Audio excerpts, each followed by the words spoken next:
అందరికీ నమస్కారం అండి.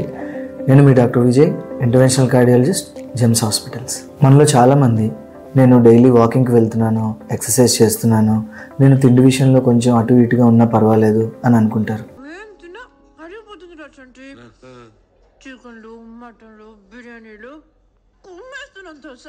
అయితే అలాంటి వాళ్ళ కోసం ఒక ఇంపార్టెంట్ విషయం. మేము రోజు చూసే హార్ట్ పేషెంట్స్లో 90% మంది రైతులు, రోజువారీ కూలీలే.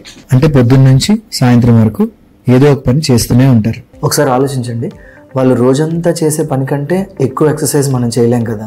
అయినా సరే అలాంటి వాళ్ళకి హార్ట్ ప్రాబ్లమ్స్ వస్తున్నాయి. మరి ఎందుకంటే వాళ్ళు అంత ఫిజికల్ యాక్టివిటీ చేస్తున్నా సరే ఆహారం విషయంలో మాత్రం సరిగ్గా జాగ్రత్త తీసుకోలేకపోతున్నారు. కాబట్టి ఇక అలాంటి వాళ్ళ ఆహారం విషయానికి వస్తే వాళ్ళకి ఫ్రీగా స్టోర్ బియ్యం దొరుకుతుంది కదా, పాలిష్డ్ బియ్యం.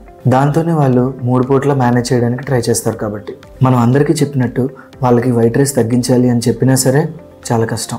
ఇక్కడ పాయింట్ ఏంటంటే మన హెల్త్ అనేది 70% మన ఆహారం మీద డిపెండ్ అయి ఉంటుంది, 20% మన నిద్ర మీద డిపెండ్ అయి ఉంటుంది, 10% మాత్రమే ఎక్సర్సైజ్ మీద డిపెండ్ అయి ఉంటుంది. సో మీరు ఎంత ఎక్సర్సైజ్ చేసినా కూడా ఫుడ్ డిసిప్లిన్ అనేది మాత్రం చాలా ఇంపార్టెంట్.